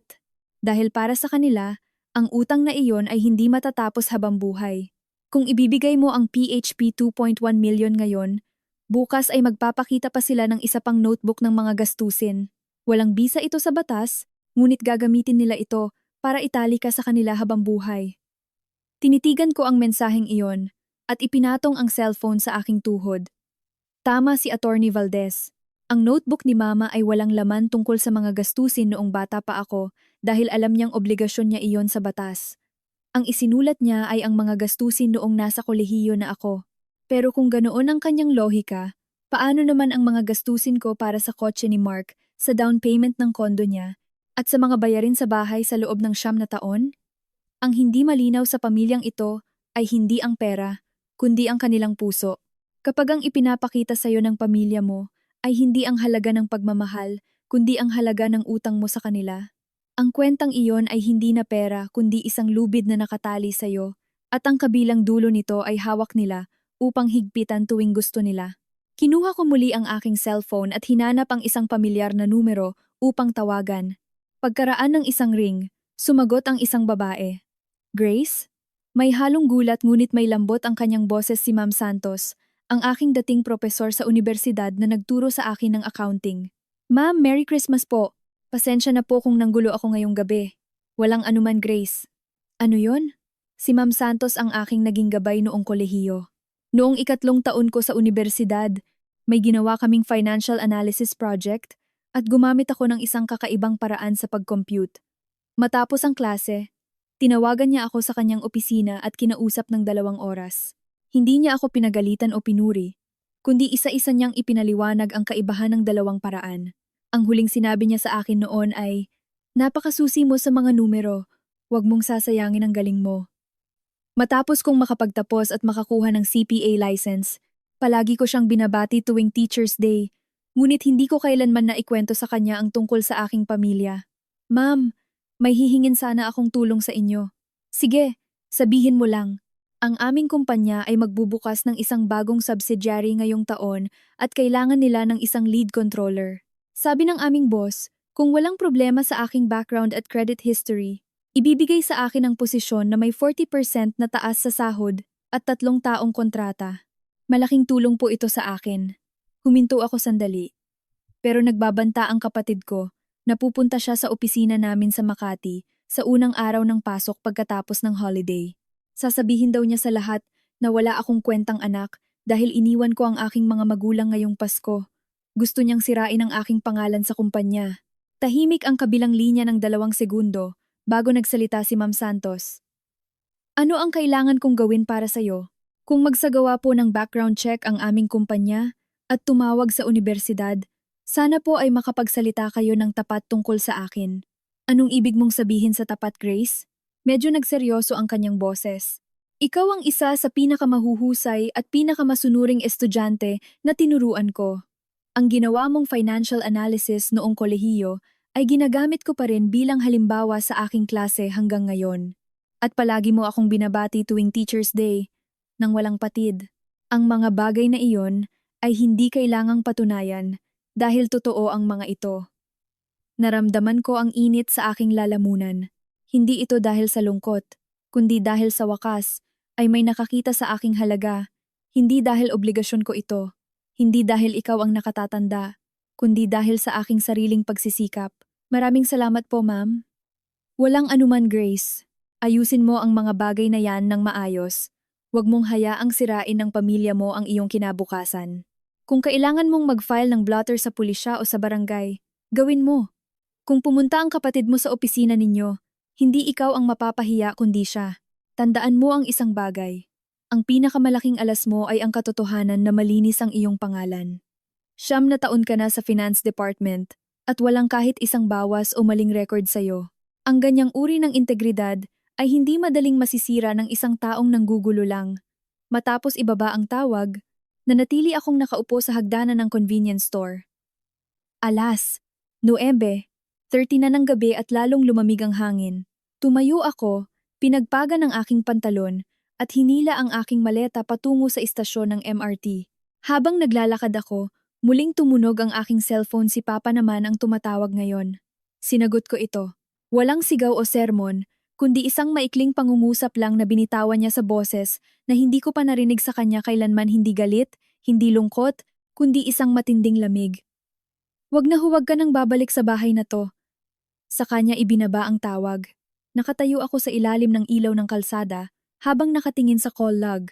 "Papa, call duration 7 seconds. Bigla kong naalala ang isang detalye.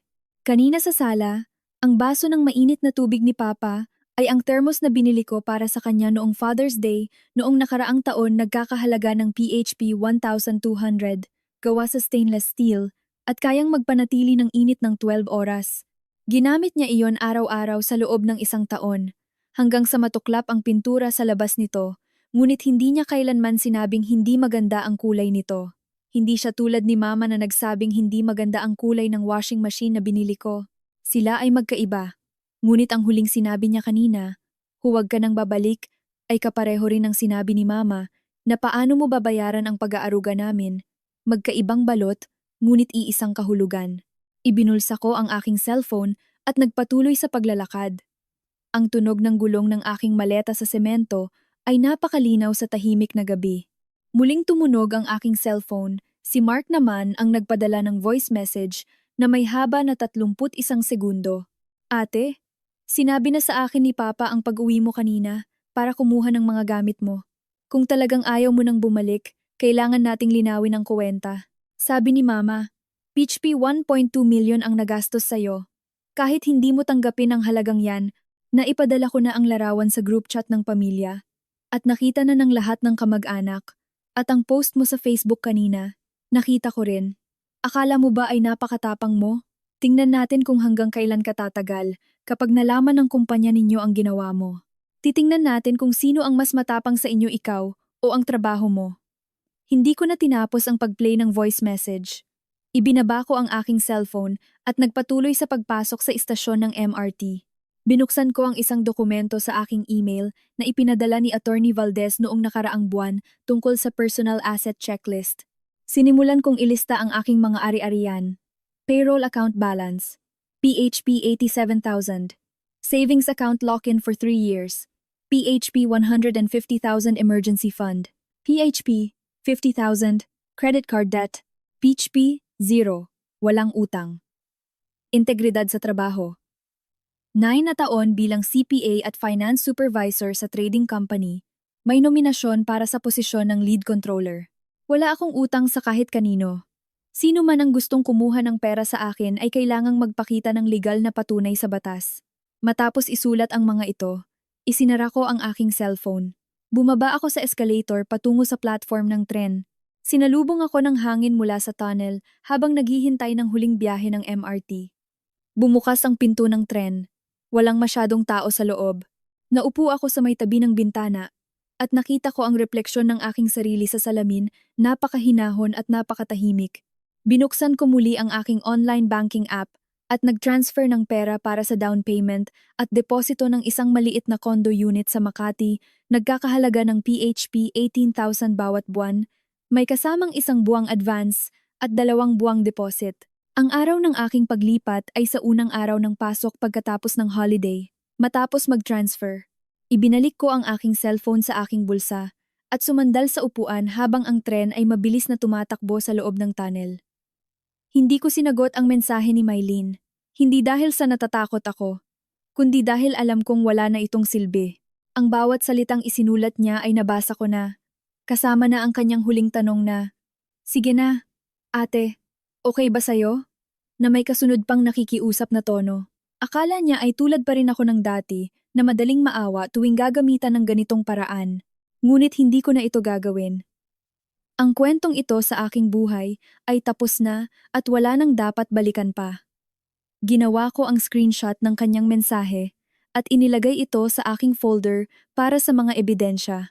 Tinawagan ko si Tita Alice, ang kapatid ni Mama, na matagal ko nang hindi nakakausap. "Grace?" Medyo kagagising lang ng kanyang boses sa kabilang linya. "Merry Christmas po, tita. Pasensya na po kung nanggulo ako ngayong gabi." "Walang problema, Grace. Kumusta ka?" Si Tita Alice ay iba sa kanila. Noong bata pa kami, mahirap ang pamilya ni na Mama at Tita Alice. Si Mama ay nakapag-asawa ng isang lalaking may konserbatibong kaisipan tungkol sa pamilya, habang si Tita Alice naman ay nakapag-asawa ng isang driver ng taxi. Noong magsimula, nang gumanda ang buhay ng aming pamilya dahil sa aking sahod, unti-unting lumayo si Tita Alice sa amin. May 1 taon noong maghapunan kami para sa pista ng pamilya, sinabi ni Mama sa harap ng lahat na wala akong kwenta dahil hindi pa ako nag-aasawa sa edad ko. Ibinaba ni Tita Alice ang kanyang tinidor at sinabi, "Kung ayaw ninyo sa kanya sa bahay na ito, patuluyin ninyo siya sa bahay ko tuwing Pasko." Pagkatapos niyon, hindi na siya muling inimbita ni Mama sa aming bahay. "Tita, may gusto sana akong itanong sa inyo." "Sige, ano yon? Si Mylene po ba ay tumawag o nagtanong sa asawa ninyo kamakailan?" Ang asawa ni Tita Alice na si Tito Jojo ay may kapatid na nagtatrabaho bilang paralegal sa isang maliit na law firm sa Maynila. Ang mga salitang ginamit ni Mylene sa kanyang mensahe, tulad ng civil damages at abandonment of family, ay hindi niya kayang isipin mag-isa, kaya sigurado akong may nagturo sa kanya nito. "Paano mo nalaman, Grace?" Mahina ang boses ni Tita Alice sa kabilang linya. "Noong gabi ng Pasko, nagpadala ng mensahe si Mylene sa akin. Nagtatanong siya kung ang paghinto ng sustento sa mga magulang ay maaari bang kasuhan ng abandonment sa batas. Sinabi ko sa kanya na huwag akong kausapin tungkol sa batas dahil alam naman ng lahat kung paano ninyo itinuring si Grace sa bahay na iyon. Pagkatapos, nagtanong pa siya kung pwedeng kausapin ang kapatid ni Tito Jojo mo tungkol dito. Bakit mo na itanong? Ipinadala ko kay Tita Alice ang mga screenshot ng mensahe ni Mylene. Matapos niyang mabasa ang mga ito, narinig ko ang kanyang malalim na pagbuntong hininga. Grace, sasabihin ko sa iyo ang totoo. Ang asawa ng kapatid mo ay isang napakagulong tao. Alam niyang buntis siya, kaya protektado siya ng batas at ng opinyon ng mga tao. Ang balak niyang pag-upo sa lobby ng opisina ninyo ay isang paraan upang gumawa ng sarili niyang kwento sa harap ng ibang tao nang hindi gumagamit ng karahasan. Ang ganyang uri ng manipulasyon ay mas mahirap labanan. Tahimik ako habang nakikinig sa kanya. Ngunit ibig sabihin din nito ay takot sila. Pagpapatuloy ni Tita Alice, takot silang mawalan ng nag-iisang bumubuhay sa kanila. Kaya ganyan na lamang ang kanyang pagpupumilit ngayong Pasko. Mas nagpapakita lang ito na tinamaan mo ang pinakamahalagang bahagi ng kanilang buhay. Napangiti ako ng bahagya. Maraming salamat po sa inyo, tita. Walang anuman, Grace. Ano ang plano mong gawin ngayon? Naisip ko po kanina na magpadala ng kaunting pera para sa prenatal check-up niya para hindi na siya pumunta sa opisina namin sa Makati. Sabi ko, ngunit ngayon, hindi ko na ito gagawin. Bakit? Dahil kung hahayaan ko siyang makuha ang gusto niya sa pamamagitan ng pagbabantang ito, gagawin niya ito ulit sa susunod na kakailanganin niya ng pera.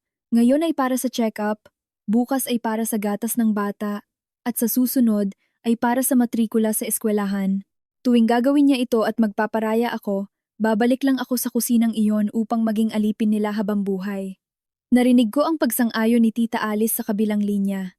Tama ka, Grace. At ano ang balak mong gawin para labanan siya? May 3 bagay po akong ginawa kanina, habang nasa MRT. Sabi ko, una, tiningnan ko ang safe spaces and anti-harassment policy ng aming kumpanya. Noong nakaraang taon, may isang empleyado rito na ginulo ng kanyang dating kasintahan sa tapat ng opisina.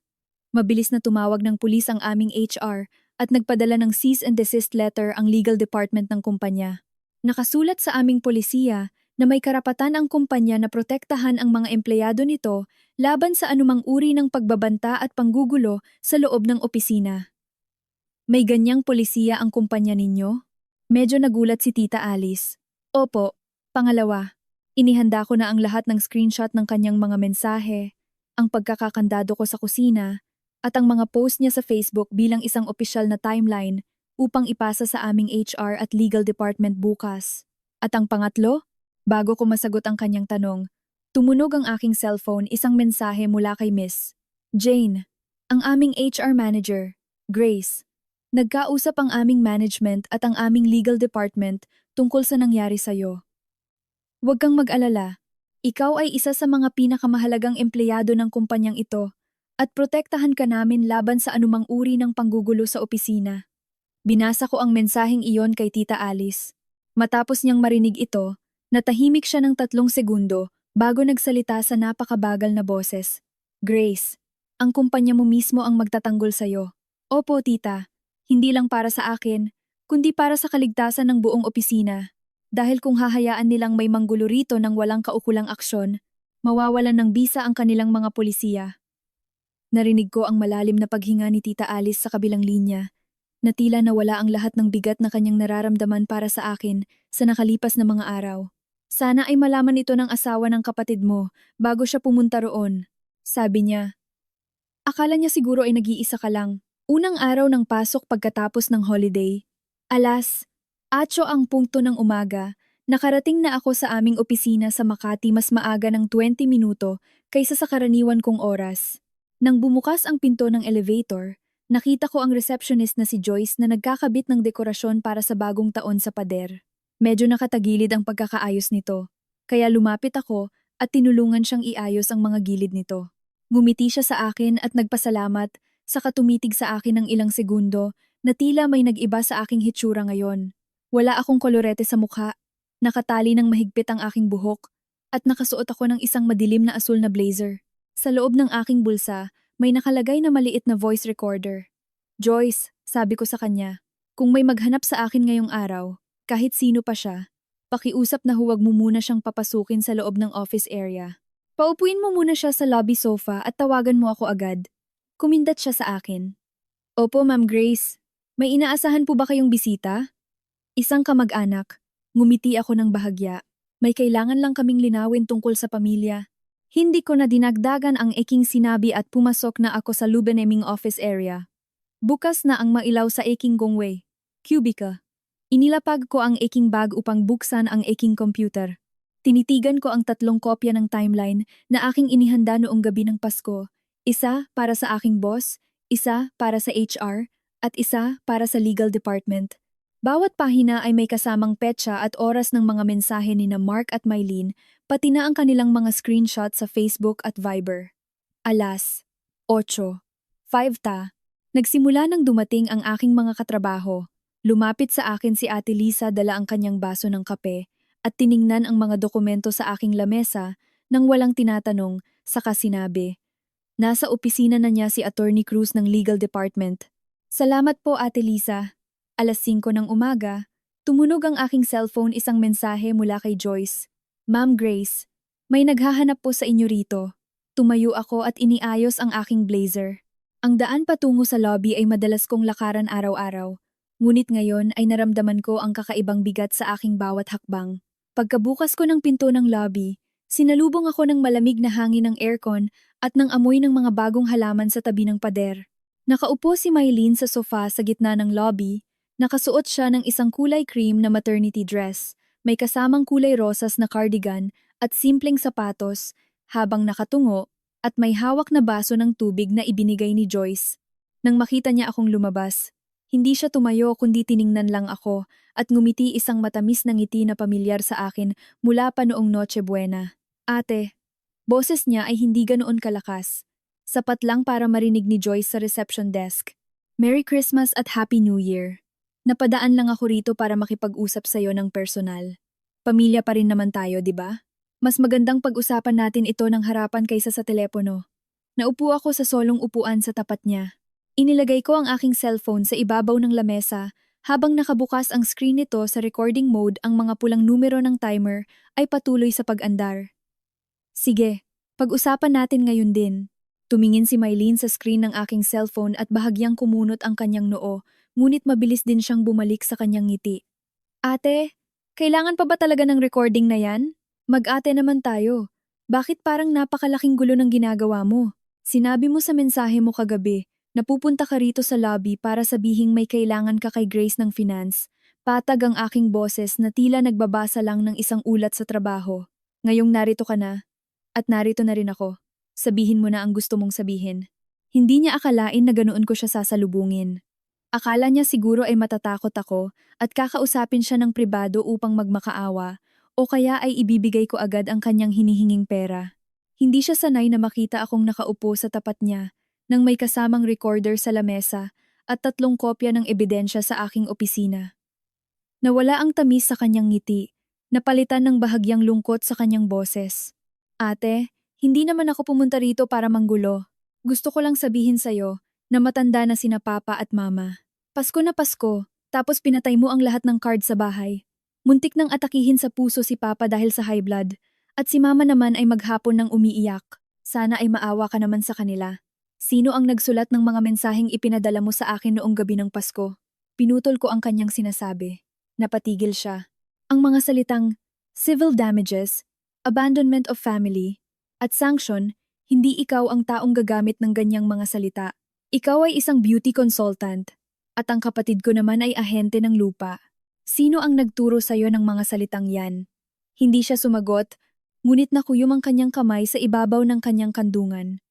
Kinuha ko ang aking cellphone at pinindot ang pause sa recording. Ang aksyong ito ay sinadya kong gawin upang makita ang kanyang reaksyon. Tinitigan niya ang aking daliri.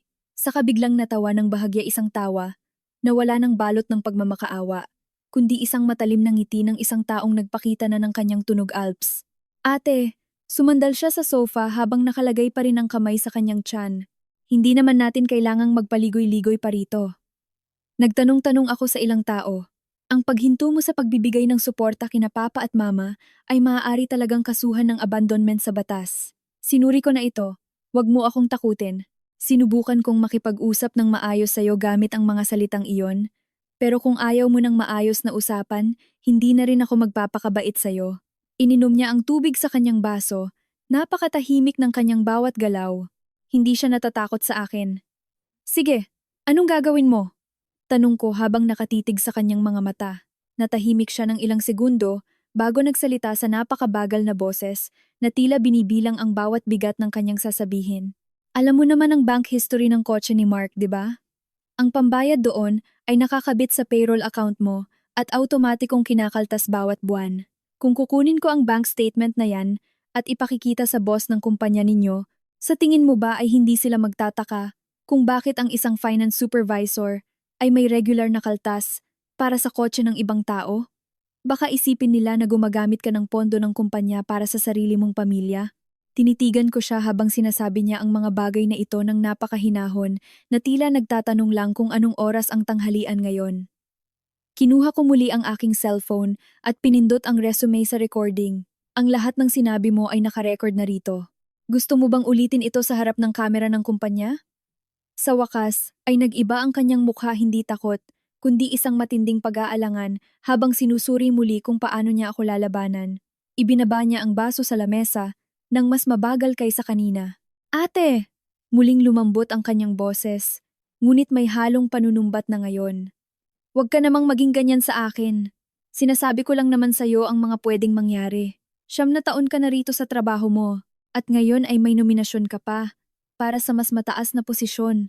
Kung masisira ang pangalan mo rito dahil sa mga bagay na to, hindi ba't mas malaking lugi sa'yo? Medyo mainit lang ang ulo ni Mark kahapon, pero ako naman ay pwedeng kausapin. Pag-usapan natin to ng maayos para hindi na makarating sa opisina ninyo. Hinahaplos niya ang kanyang tiyan habang nagsasalita, at ang singsing sa kanyang daliri ay kumikinang sa ilalim ng ilaw ng lobby. Mylene, tawag ko sa kanyang pangalan habang nakatitig sa kanyang mga mata.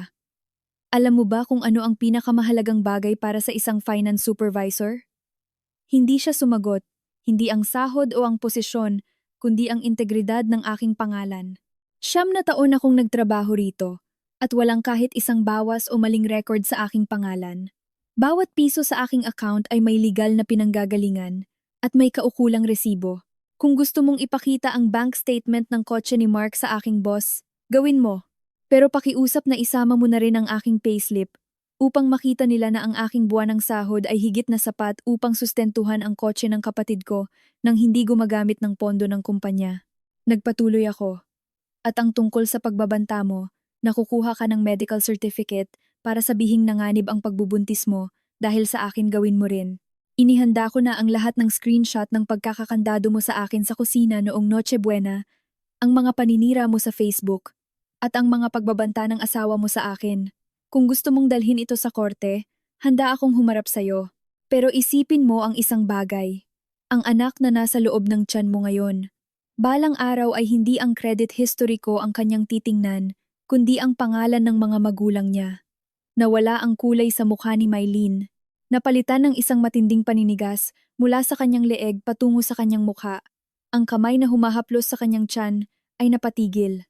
Sa sandaling iyon, bumukas ang pinto ng elevator at may ilang empleyado ng kumpanya na pumasok habang nagtatawanan. Tumingin sila sa amin ngunit nagpatuloy din agad sa loob ng office area. Nang magsara ang pinto, muling naging tahimik ang lobby. Dahan-dahang tumayo si Mylene. Hindi na niya kinuha ang kanyang baso ng tubig, kundi inayos lang ang gilid ng kanyang cardigan upang takpan ang kanyang tiyan, isang natural na reaksyon ng pagtatanggol sa sarili.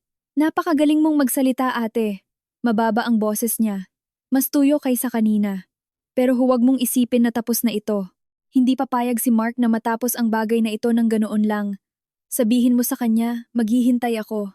Tinitigan niya ako sa huling pagkakataon ng may halong inis at pag-aalangan saka tumalikod patungo sa elevator. Ang tunog ng kanyang sapatos sa sahig ay napakatahimik sa tahimik na lobby hanggang sa magsara ang pinto ng elevator. Kinuha ko ang baso ng tubig sa ibabaw ng lamesa at itinapon ang laman nito sa basurahan, saka ko ibinalik ang aking cellphone sa bulsa at isinave ang recording. Mensahe para kay Attorney Cruz ng Legal Department. May recording po ako ng ginawang pagbabanta niya kanina tungkol sa paggamit ng bank statement para sirain ang pangalan ko. Nakasave na po ito sa aking folder. Pagkaraan ng 20 minuto, lumabas si Attorney Cruz mula sa kanyang opisina at lumapit sa aking cubicle. Hawak niya ang timeline na aking ipinadala noong gabi ng Pasko at tinapik ang aking balikat ng may ngiti. Napakaganda ng ginawa mong recording, Grace.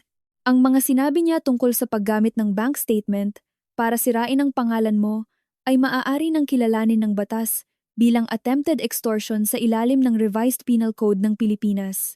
At ang mga pagbabanta naman ng kapatid mo sa voice message ay sapat na upang makakuha tayo ng Barangay Protection Order o Court Injunction laban sa kanila. Sabi niya, ngunit ang payo ko sa iyo ngayon ay huwag mo muna itong gamitin sa korte.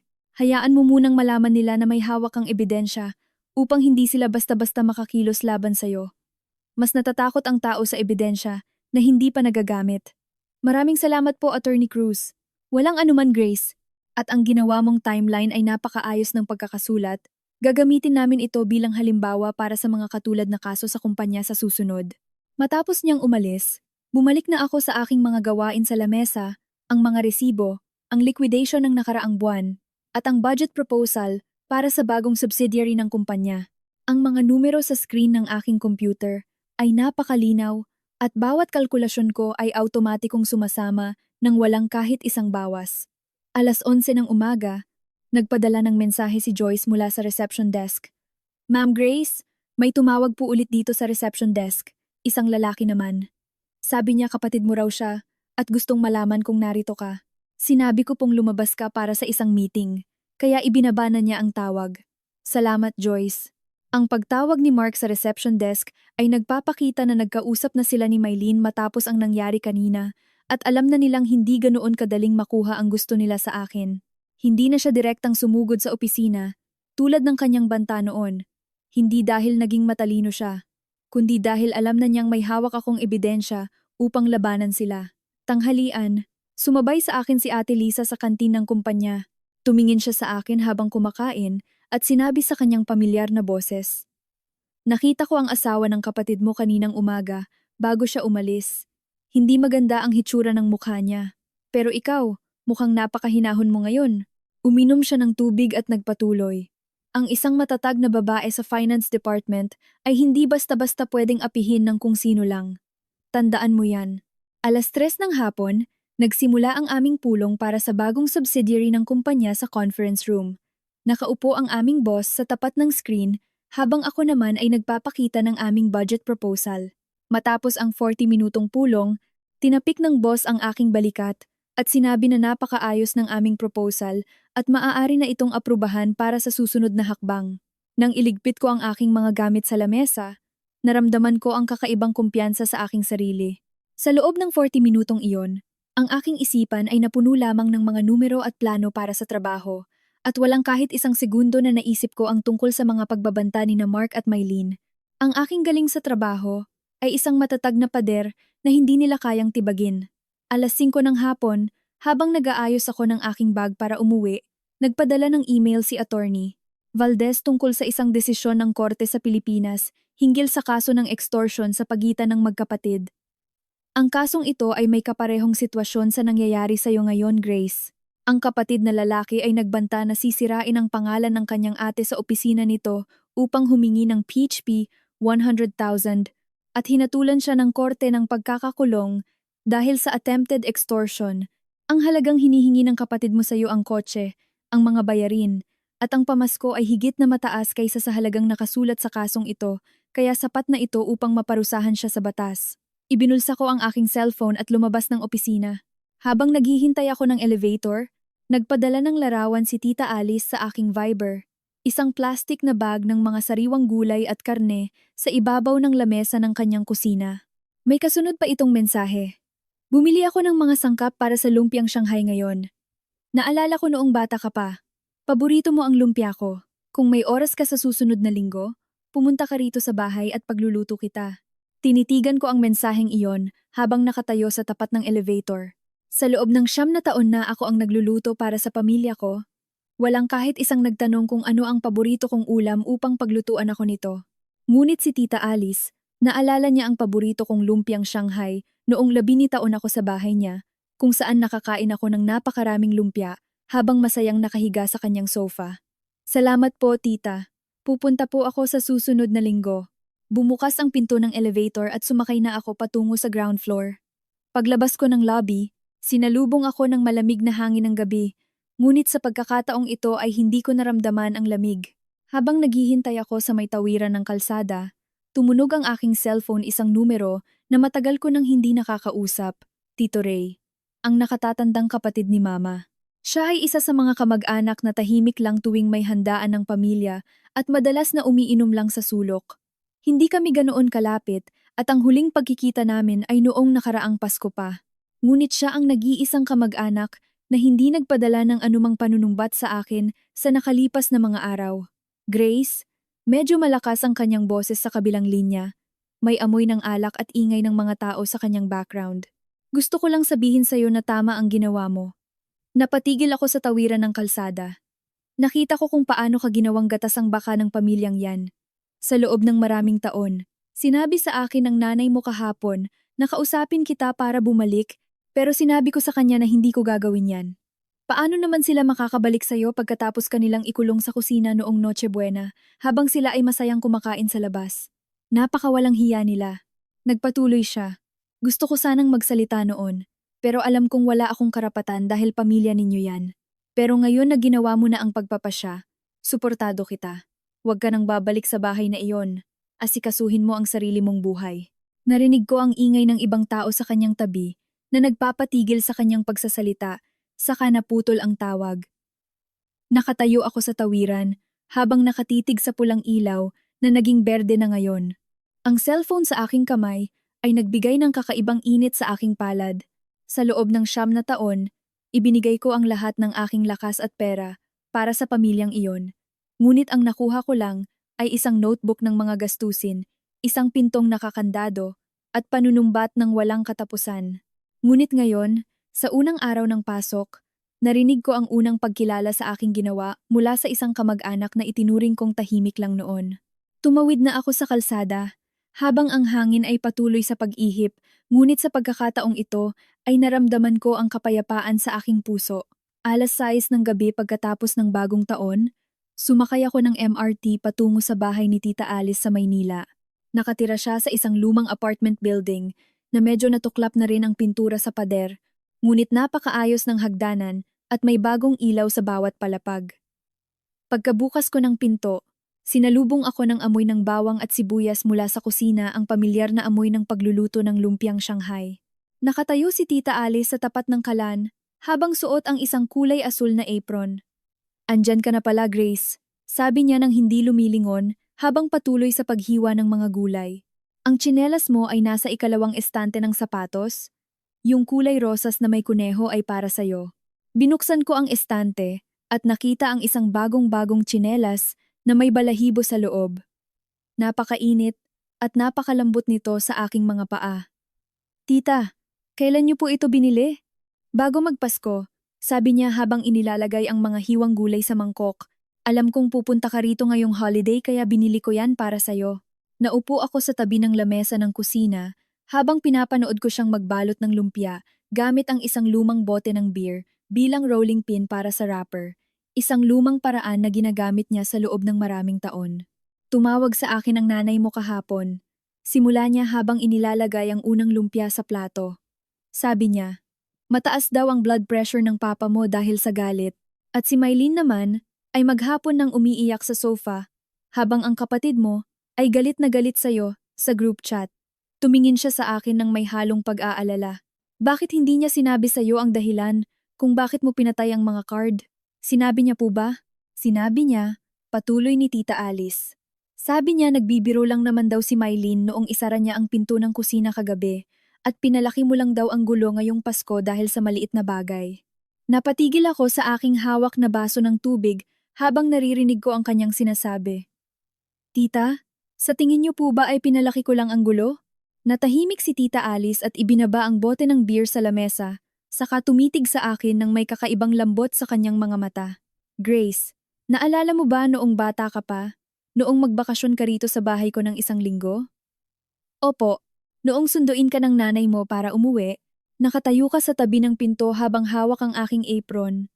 At sinabi mo sa akin sa napakahinang boses, 'Tita, bakit po sa bahay ninyo ay hindi ako labis?'" Napatigil ang aking paghinga habang naririnig ko ang kanyang alaala at naramdaman ko ang bigat sa aking puso na tila tinusok ng isang matalim na bagay. Ngayon, 7 na taon ka nang nagtatrabaho at ikaw ang nagtataguyod sa pamilya mo nang walang kahit isang reklamo. Sabi ng boss mo, ikaw ang pinakamahusay na finance supervisor ng kumpanya sa loob ng 7 na taon. Pero noong gabi ng Pasko, walang kahit isang nagpadala ng mensahe para tanungin kung kumain ka na. Tanging ang pin lang ng credit card mo ang kanilang hinahanap. Inilagay niya ang bagong hurnong lumpia sa ibabaw ng lamesa, napakarami at napakabango. Ang galit, Grace, ay parang mahigpit na pagkuyom ng kamao. Sabi niya habang hinahawakan ang aking kamay. Masasaktan lang ang sarili mong kamay kapag hindi mo ito binitawan. Ang bagong posisyon mo sa trabaho ay nakuha mo sa sarili mong galing. At ang bagong kondo mo ay nahanap mo sa sarili mong pagsisikap. Marami ka pang magagandang bagay na makakamit sa buhay mo. Huwag mong hayaang itali ka ng galit sa nakaraan. Tiningnan ko ang aking palad kung saan may maliit na sugat pa mula sa pagbabalat ng patatas noong Noche Buena. Ngunit ngayon ay tuyo na ito at may bagong balat na tumutubo sa ibabaw nito. Salamat po, tita. Walang anuman, Grace. May inihanda akong isang bag ng mga frozen na lumpia sa freezer. Iuwi mo yan para may makain ka sa bagong kondo mo. Gabi na nang lumabas ako sa bahay ni Tita Alice, dala ang isang bag ng mga lumpia. Ang ilaw sa hagdanan ay umilaw ng mabilis at binuhat ko ang aking bag patungo sa kalsada. Kinuha ko ang aking cellphone upang tingnan ang bagong mensahe mula kay mama, walang voice message, kundi isang simpleng teksto na isinulat niya ng napakabagal, walang kahit isang maling titik o bantas. Ang tatay ni Mylene ay na-diagnose na may tumor sa atay ngayon, ngunit liangsing benign naman. Daw ito at operahan na bukas. Si Mark ay pupunta sa Cebu para sa trabaho. 1 linggo kasama ang papa mo upang makapagpahinga ang high blood niya. Ako lang ang maiwan sa bahay. Ang mga mensaheng ipinadala ni Mylene sa iyo noon ay galing sa kapatid ng asawa ng tita niya. Tinanong ko na siya tungkol doon. Takot lang siya nakasuhan mo siya sa batas. May kasunod pa siyang mensahe. Mag-iingat ka riyan. Ito ang kauna-unahang pagkakataon sa loob ng 20 taon na nagpadala siya ng mensahe nang walang kasamang utos o pambubuyo, kundi isang simpleng pagpapakita ng kanyang sariling pagsuko. Hindi ko sinagot ang kanyang mensahe, ngunit hindi ko rin ito in-archive tulad ng dati. Naramdaman ko na ang pintong nakakandado sa kusina noong Noche Buena ay wala na akong pakialam kung naayos na ba nila o hindi dahil hindi ko na kailangang tumayo pa sa loob nito upang maghintay ng kanilang pagbubukas. Nakarating na ako sa aking bagong condo unit sa Makati.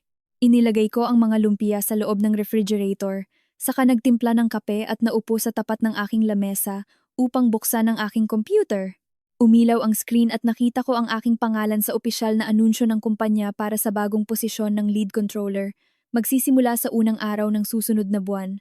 Kumuha ako ng isang basong may tubig at inilagay ang isang bulaklak ng mirasol, sunflower, na binili ko kanina sa tapat ng istasyon ng MRT.